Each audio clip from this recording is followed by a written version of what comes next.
All right, so we're gonna get into this journal article. It's called "The Washitaw de Dugdahmoundyah" by Spencer Dew. This is in the Nova Religio, the Journal of Alternative and Emergent Religions, Volume 19, Number 2, from pages 65 to 82, published by the University of California. And again, Washitaw de Dugdahmoundyah, Counterfactual Religious Readings of the Law. Spencer Dew. Abstract. African American members of the Washitaw de Dugdahmoundyah religious movement claim to be legal heirs to the land annexed by the United States in the Louisiana Purchase in 1803. The Washitaw frame and advance this claim via legal discourse based upon counterfactual religious readings of the law, which they take to be universal, authoritative, and efficacious. The latter view, shared by various related communities, draws further validation from even negative encounters with the legal establishment. This article examines the Washitaw's movement legal interpretations, particularly in the movement's foundational text, Return of the Ancient Ones, and the Supreme Court's decision in the United States versus Henry Turner's heirs. Members of the Washitaw de Dugdahmoundyah, an African American new religious movement, NRM, identify as descendants of the first settlers of what became the United States. All right, descendants of who? The first settlers. All right, it's going along with, right, what we read in the first part, what the Washitaw were saying on their own, that they are descendants of Maison, right, Maison de Rouge, and that Verdache is the third great granddaughter of Marie Antoinette. So the first settlers, these French first settlers, again, they identify as descendants of the first settlers of what became the United States. Central to Washitaw identity is the legal argument that members are the rightful owners of the territory annexed in the 1803 Louisiana Purchase. The Washitaw movement was founded in the 1980s by Verdache Gostin, an African-American woman and former two-term mayor of Richwood, Louisiana, a town bordering the city of Monroe in Washitaw Parish, Louisiana. Proclaiming herself Empress Verdache Tiara Washitaw Turner Gustin Elbay of the Ancient Ones, Gustin preached that the 828,000 square miles of land acquired by the Louisiana Purchase had been seized illegally by the United States. She claimed further that her ancestors and God had anointed her to reveal the truth and fight for the return of this land to its true owners, descendants of the Washitaw, ancient Africans from the land of Mu, who settled territory in the New World during the time of Moses. All right, this is they're getting this information from the Washitaw. Right, remember we read this in part 1. Evidence of such settlement, Gostin claimed, could be found in a variety of objective sources, including ancient earthworks and ceremonial mounds built by early Washitaw settlers, notably the Watson Break and Poverty Point sites in northeast Louisiana. In the movement's founding text, Return of the Ancient Ones, 1993, Gostin wrote that by 3000 BC, the ancient black nation was here in the land called Washitaw de Dugdahmoundyah. There likely are only a few hundred Washitaw nationwide, though this estimate is complicated by schisms within the movement and porous boundaries between Washitaw groups and other African American NRMs advancing similar claims to indigeneity and antiquity, be they Islamic, Moorish, African, Egyptian, Israelite, or Native American. In recent years, individual Washitaw groups have gone by such names as Unity Washitaw, Washitaw Nation, United Washitaw, Washutaw Nation, Washitaw Moorish Temples, Washitaw Nation, United Washitaw de Dugdahmoundyah, Moor or Moor Nation, and Empire Washitaw. Any given group may reflect a broad spectrum of interpretations and claims and varying doctrines and practice, all right? So again, we know, we got Verdache's son, doesn't agree with certain other groups that are representing his mom, okay? So they don't see eye to eye, just like they're saying here.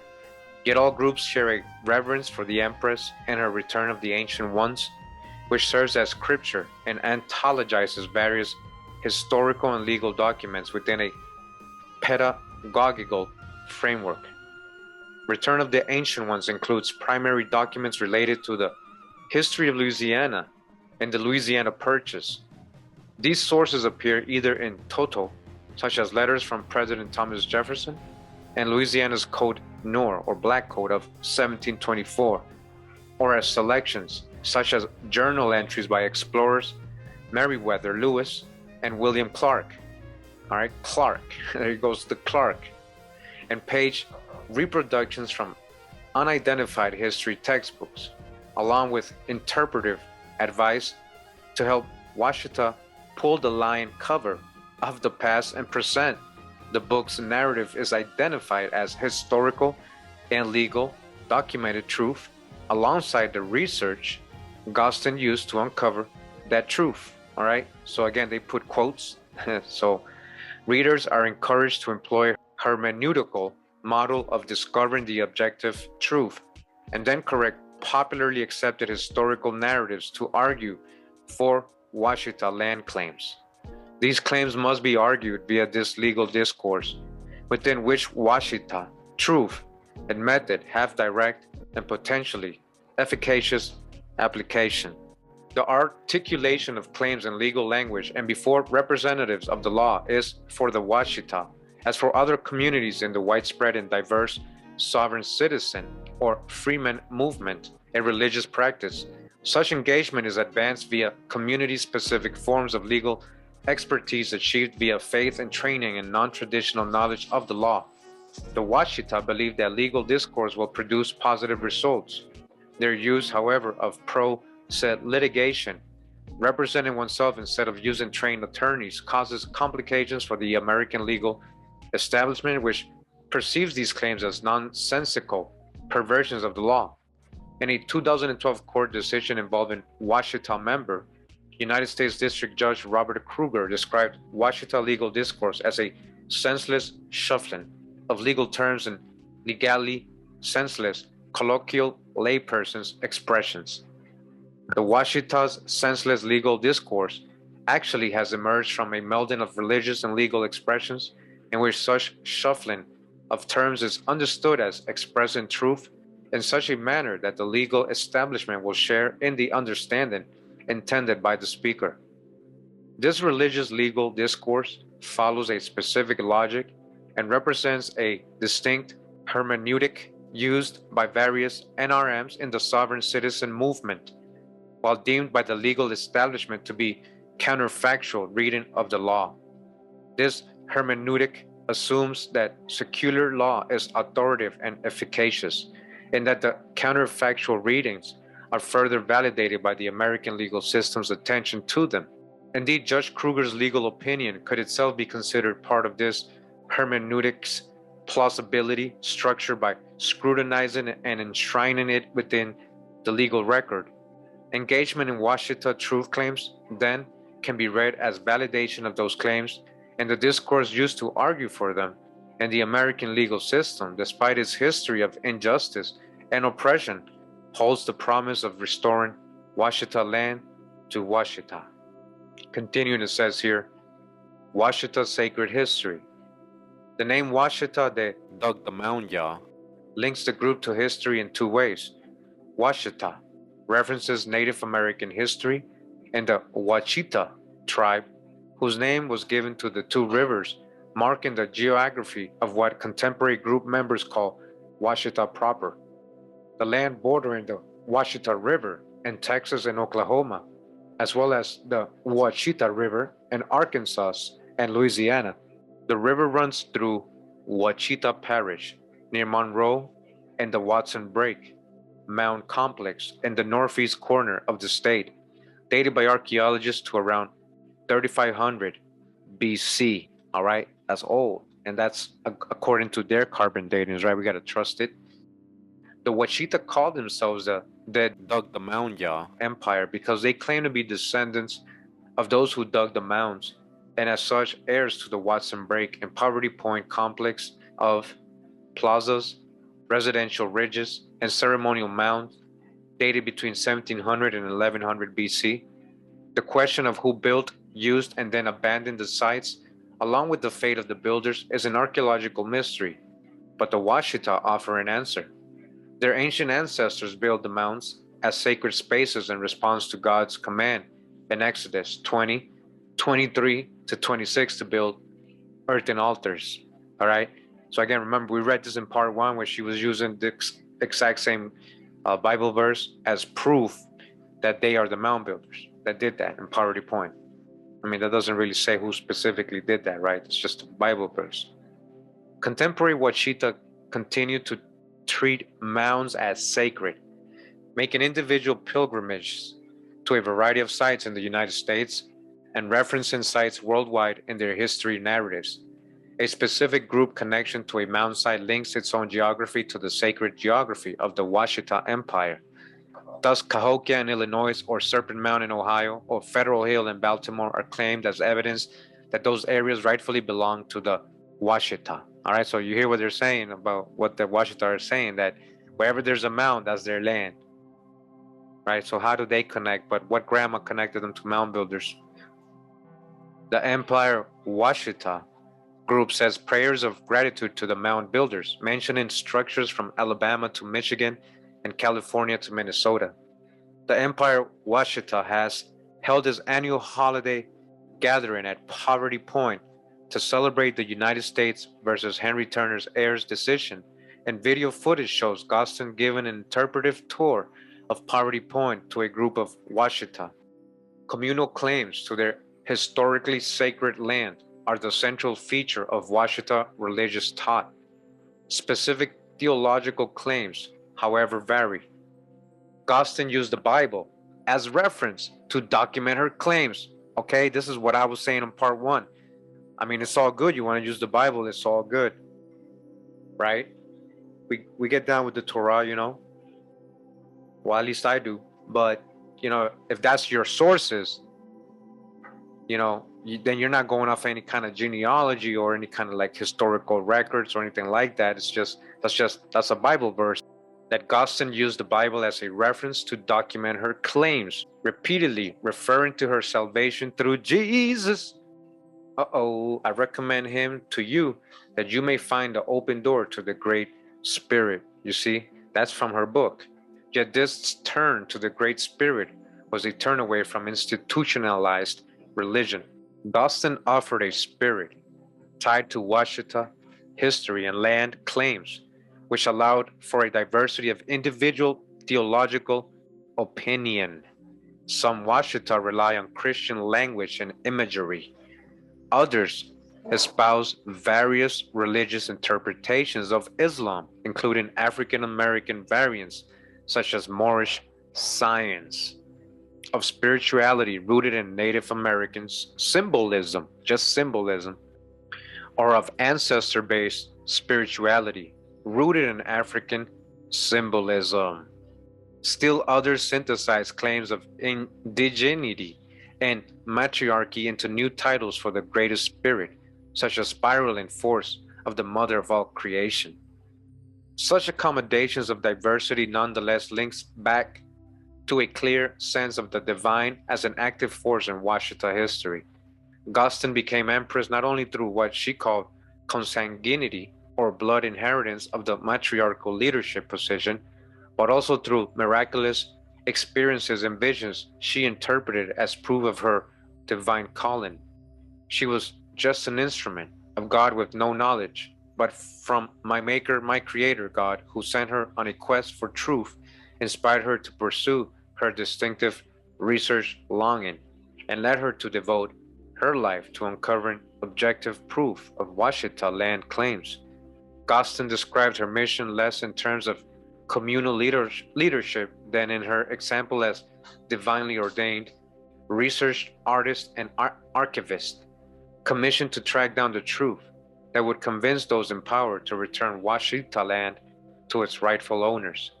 She presented research as the foremost religious activity of the Washita. In fact, one contemporary leader has claimed that to be a Washita, you got to research. In Return of the Ancient Ones, Gostin wrote nothing about performing her own pilgrimage to the ancient mounds, yet she claimed her title of empress was ultimately a worldly title to be used to free the mounds for sacred purpose. Only through research could the Washita expose the lies of a false and oppressive narrative of history, reveal the hidden truth of Washita history, and authenticate their legal claims to the land. All right, so we're talking about research, right? Doing research, doing real research, right? Well, I'm not going to repeat what I said in part one, but a lot of inconsistencies and a lot of information being left out, a lot of research. All right, continuing in the article, the Washitaw de Dugdahmoundyah, Oppressive History versus Washita Truth. This is from the University of California Journal. When truth is left out, history becomes a lie. So wrote Guston in Return of the Ancient Ones, explaining that such a whitewashed lie served the political agenda of white supremacy and colonialism. The dominant history taught in schools and in church buildings was a narrative of lies with the intent to steal from blacks. Right, so you guys can see it has quotes, and when it has quotes, he's quoting the book Return of the Ancient Ones.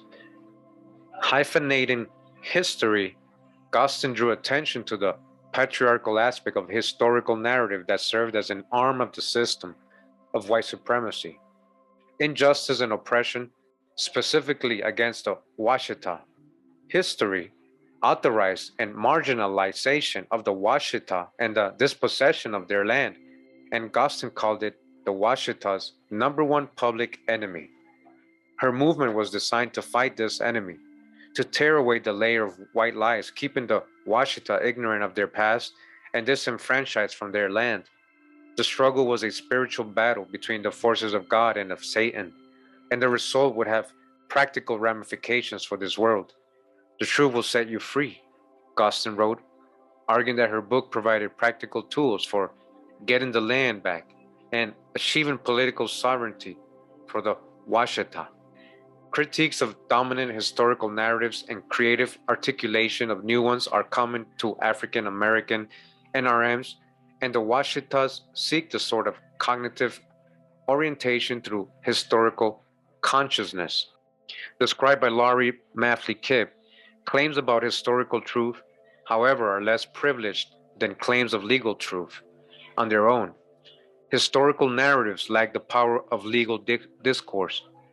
Return of the Ancient Ones educates readers about previously concealed, whitewashed, in parentheses, legal truths, and equips them with expertise in legal discourse toward the goal of taking back the land.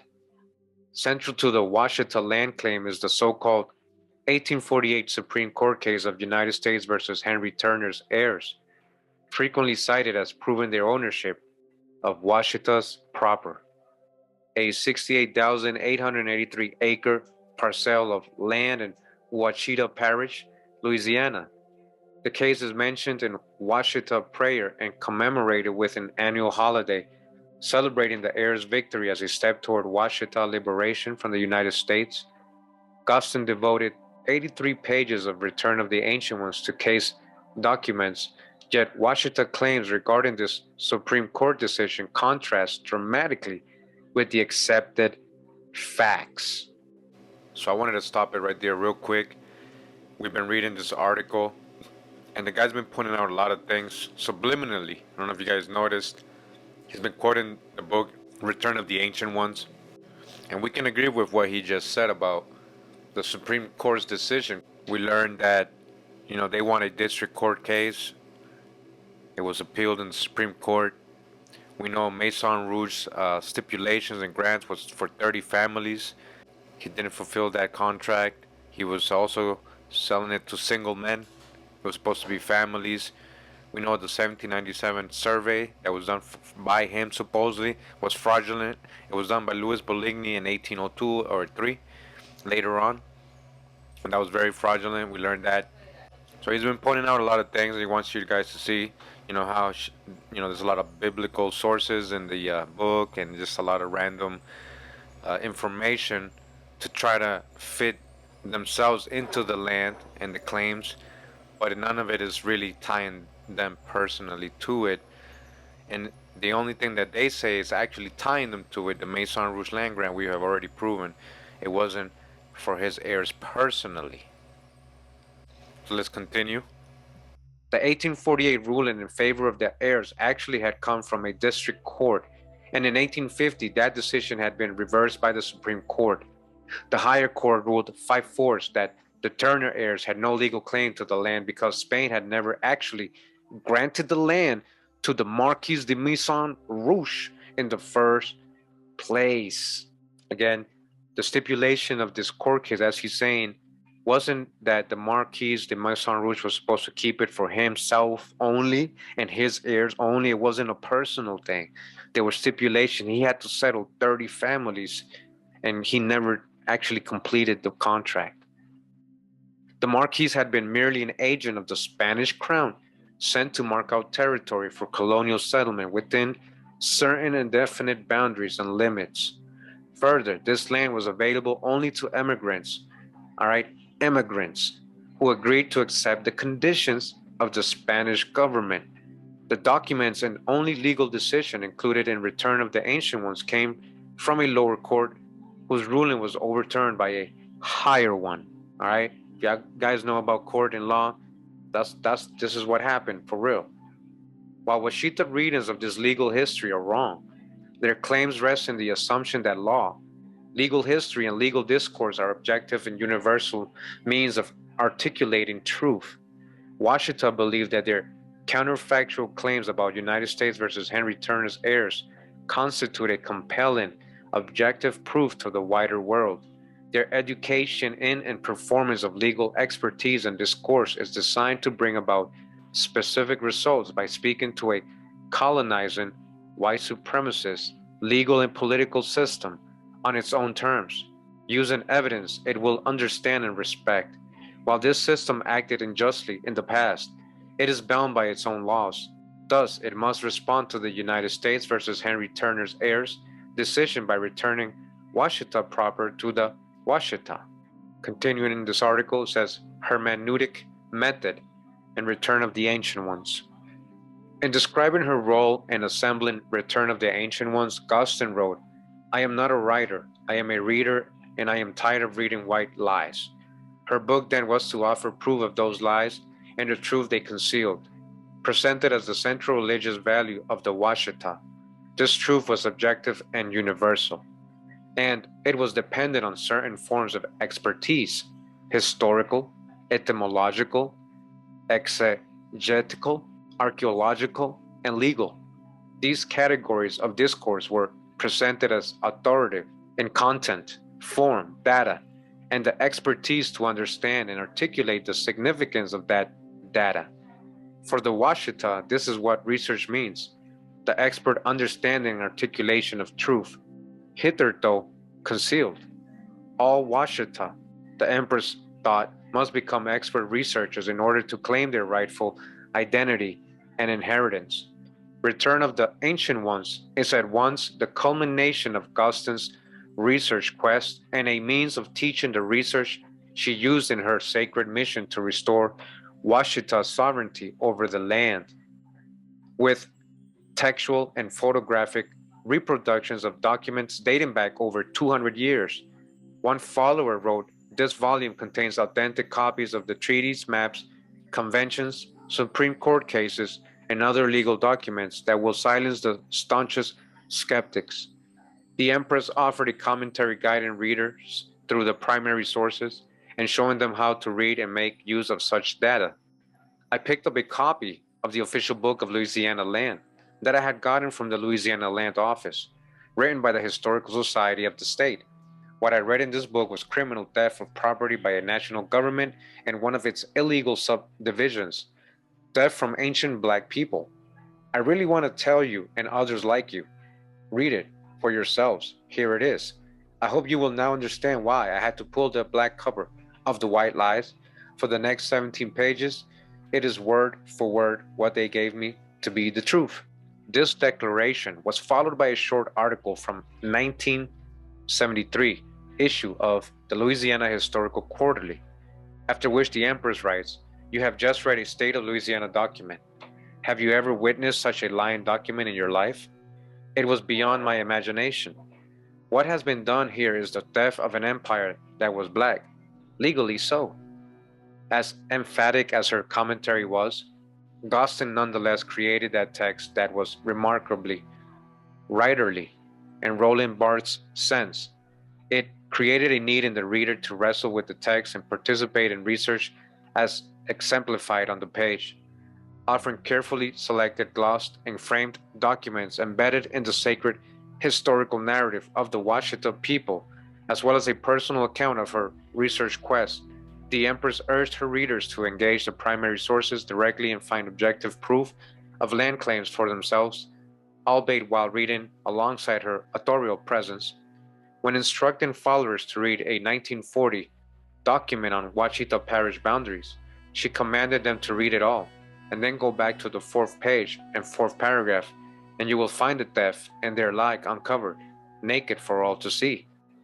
The paragraph in question regarding an ordinance of 7 of December 1810 noted that the constitutionality of the ordinance was regarded by many historians as being doubtful, the assumption being that the illegible had not been definitely included in the territory ceded to the United States. Here Guston inserted a fragment making it clear that, for her, this document and the next contained revelations worthy of praise, holy, holy, holy unto God on high. Such a reaction of praise could hardly be expected by an uninitiated reader. The document, after all, concerned the historical origin of a legal debate regarding the boundaries of Louisiana Parish. For the Washita, however, this discussion is necessarily linked to their central concern, that the parish in the heart of Washita proper and thus legally belongs to the heirs of the ancient ones. Guston's insertion of a prayer was a pedagogical interruption, calling attention to phrasing which, taken out of context, could be read as supporting Washita claims. She questioned the legal status of ordinances on territory and presented the legal status of ceding land within the Louisiana Purchase as an issue still open to debate. Such interjections serve to guide readers through examples of oppressive, destabilizing historical narratives.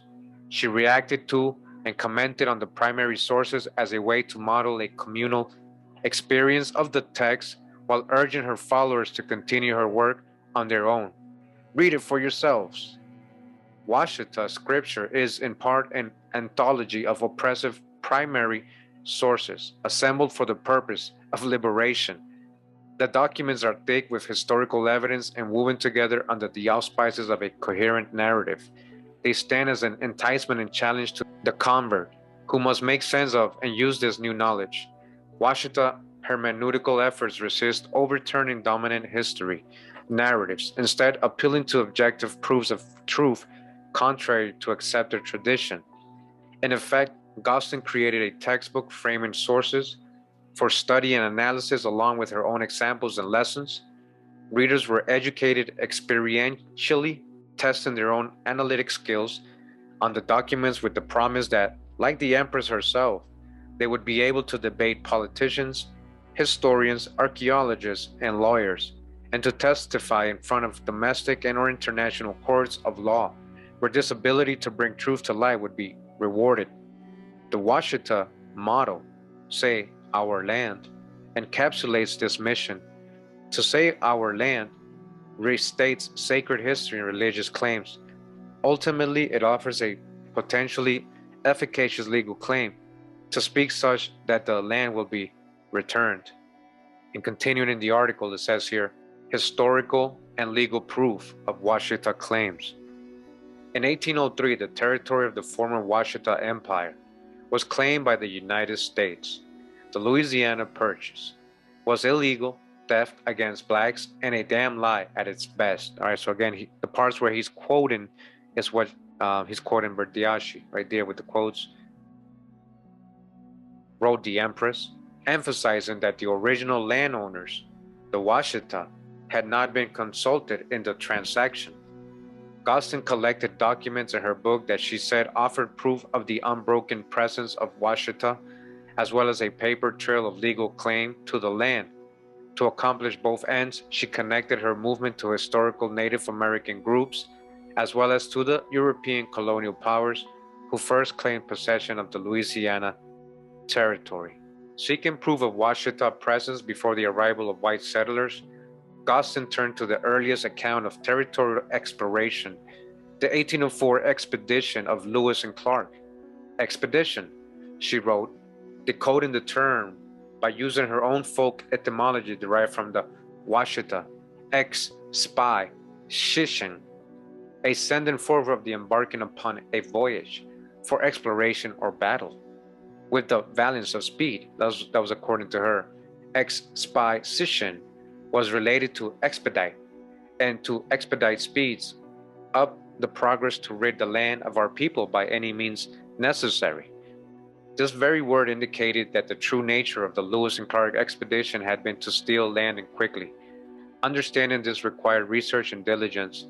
If you have this type of education under your hat instead of under your belt, you can do an efficient job of reading between the lines. The Lewis and Clark spy mission, according to the Return of the Ancient Ones, was twofold.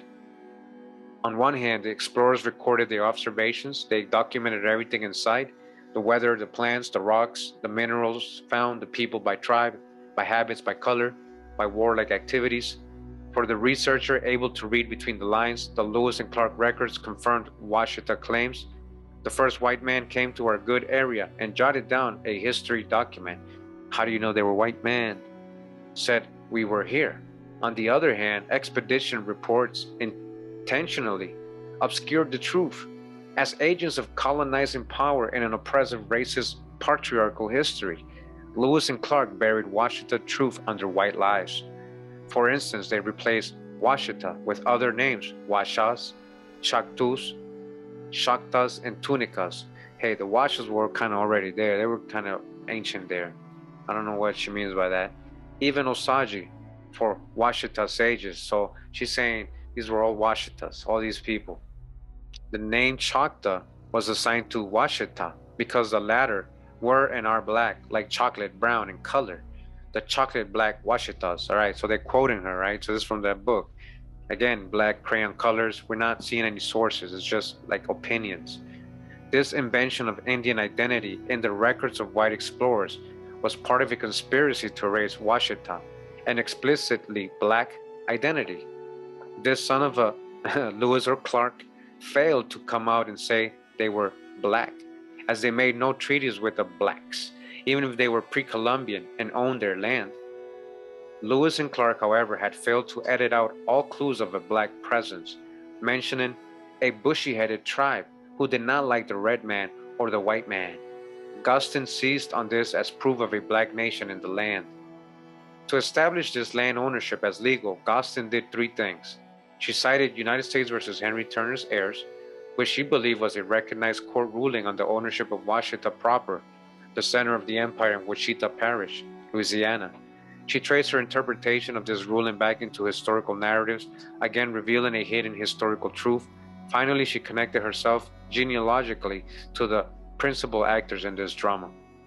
Gostin had much to say about Turner's heirs, who had won a Supreme Court civil action in 1848, which legal and proper was the Joseph de Maison Rouge Spanish land grant, never sold to the United States as it was never ceded to France. This is her saying it, not... In 1795, the historical Marquise de Maison Rouge, the historical, whom Gostin would come to see as an ally of the Washita, an ally, I thought he was family, had entered into a contract with the King of Spain to mark out land for settlement along the Washita River. According to her, Louisiana's state capital of Baton Rouge had been named after him. The notion that Baton Rouge had been named for a red stick marking the boundary between two Indian nations' hunting grounds was yet another example of the obfuscating work of history. All right, people of the red stick, we already know that's the real. It wasn't named after no French guy. You see what she said in her book? She was trying to give that name, which is an indigenous name, people of the red stick. The red stick, we know that. She was trying to say it was named after Maison Rouge. And that's what they're trying to point out, obfuscating work of history. Why? The red stick lie is instituted to make you believe someone was stupid enough to name the capital after some dead stick in the mud. Lie, by some white stick in the mud. So I don't think it just meant about sticks. I don't think she understood that part. No, the city had been named for the Marquis de Maison Rouge. That's what she said. The Marquis' son, Gaston claimed, married a previous empress, Saint Cyr el Yimaraya. I remember Saint Cyr, Akkadian surname, Cajun. She was being called Cajun, and Ayamaraya, Hebrew name. Their elder son, Henry Joseph Turner, was in Gaston's eye the royal heir to the French throne and imperial heir to the empire Washitaw de Dugdahmoundyah. All right, that was her saying that. Now remember, part one, I showed the genealogy. It didn't make sense. It couldn't even be his grandson based on the time he was born. So see, her story in the book is not matching all the other stories that we saw in part one with the other groups, the Washita groups, about the genealogy. So even within themselves, they're confused about that part. Who exactly is the son of who, and who is the dad, who is the granddad, the whole complete line in order. Turner, however, was denied his inheritance due to his black skin. Gaston traced this mythical Louisiana dauphin, son of a French king, the mythical Louisiana, the son of a French king, through verifiable history to the Henry Turner, whose heirs sued for land in the case bearing his name. She also traced her own genealogy to these Turners, recalling an elderly relative who had taught her as a young girl, G.R. Pure de Washita, setting a little taint from the Marquis de Maison Rouge, heir to the throne. So you're saying your grandma was saying, "Don't worry, you're pure Washita, except a little bit of the blood stain of this French guy, just a little bit." How do you know that's the only French guy? You don't, and it's not.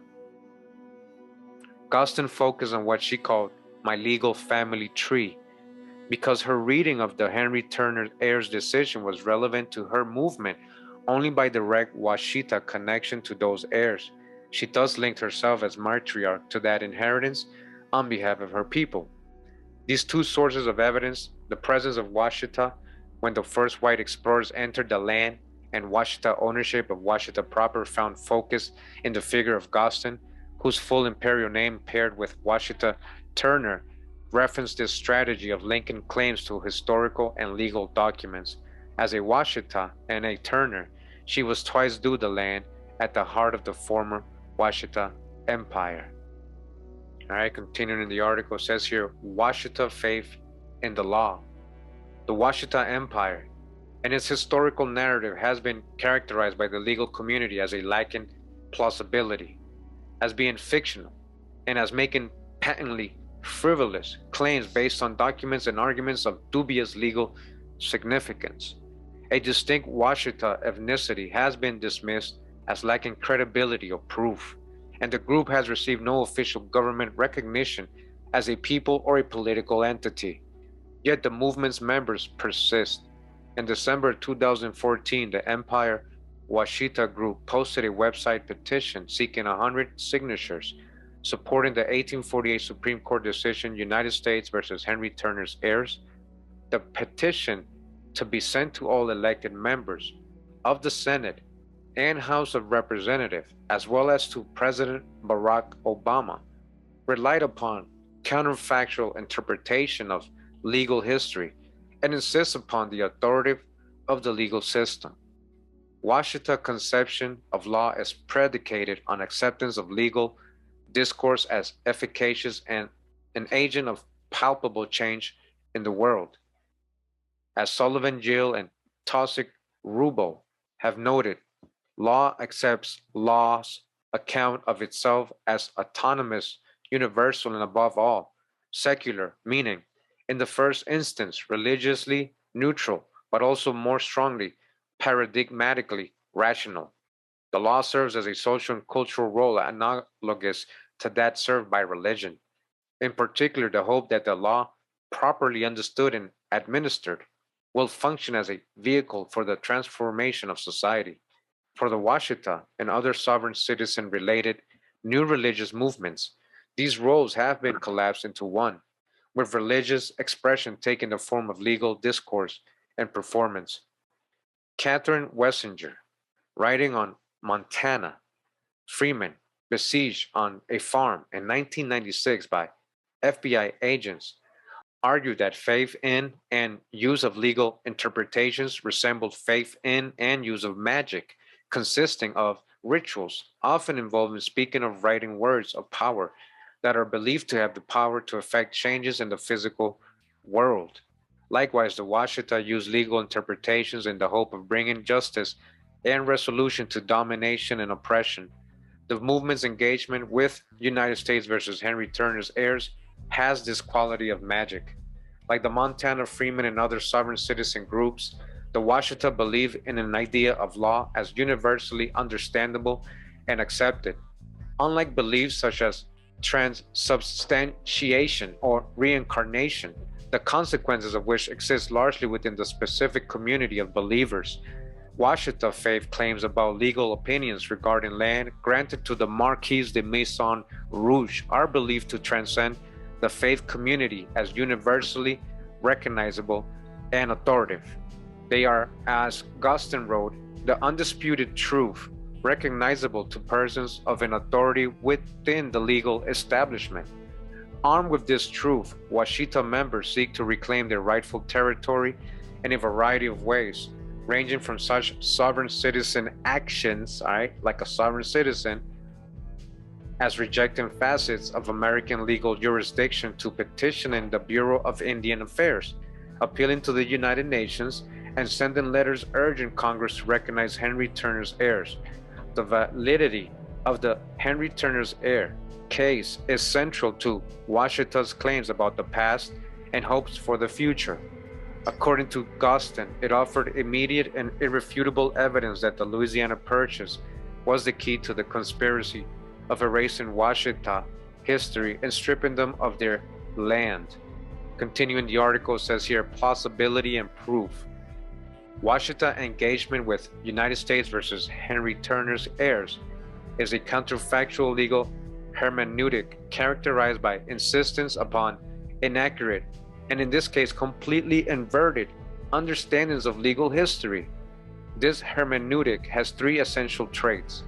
First, counterfactual religious readings of the law conceive of it as having an aura of objective truth and universal application. Legal discourse is an authoritative and efficacious method for expressing faith claims to those outside of the religious community with the goal of achieving practical results. Second, no matter how counterintuitive or even fantastical, counterfactual religious readings of the law are strengthened by their acceptance and enshrinement as communal doctrine. Third, extra-communal attention by law enforcement officers, lawyers, and judges is read as evidence of validation that Washita discourse is understood and respected, even if a court ultimately rejects it. Thus, even a court's willingness to consider and dismiss a claim in writings as frivolous can encourage Washita to continue with such practice. Thus, the counterfactual religious reading of law creates multiple layers of plausibility structures. To use Peter Berger's term, these structures include the religious community itself, a broader community sharing certain interpretive claims about the law, and finally, and paradoxically, a legal establishment that takes such claims seriously and responds to them, even if ruling the claims and speech to be nonsensical. Interpreting recognition as support runs throughout Return of the Ancient Ones. Gustin included documents offering proof of nothing more, for instance, than her encounters with representatives from the Department of the Interior or the Louisiana State Land Office. It's just encounters. Polite letters stating that her communications had been received and that there was nothing either office could do to help her or her cause were included as evidence of official government recognition of Washita claims. So them responding was proof. She even presented a 1993 invitation from officials of the Cherokee Nation to an International Indian Council as proof of Washita claims to indigenous status. Conclusion. With her revelation of truth and Return of the Ancient Ones, the movement's founding leader made a case for Washita sovereignty using the discourse and tradition of the very powers that had rendered the groups powerless. Guston's legal hermeneutic aimed to seize the authority of law and subvert its legacy of oppression and injustice. Her appropriation of the oppressor's power structure, from legal decisions to explorers' records to history texts to vocabulary used to name places and groups, generally is in keeping with nativist movements. Law is central to the Washitaw worldwide because it brings about real and measurable effects in the world, particularly in terms of property ownership.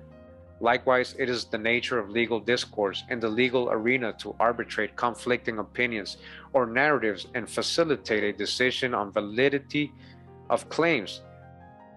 For Washita, the law exists within a framework of belief that is not recognized as such. To advance arguments based on Washita interpretations is to speak in recognizable, objective, universal, verifiable, and authoritative terms, such that even an oppressive and unjust power that has held them in the thrall of colonialist domination and racial discrimination will be moved to act in favor of truth.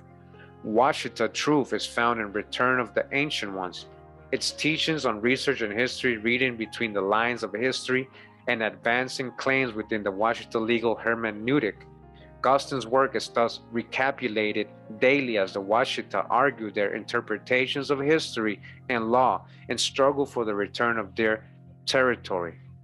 Washita claims, as in the United States versus Henry Turner heirs, are factually incorrect.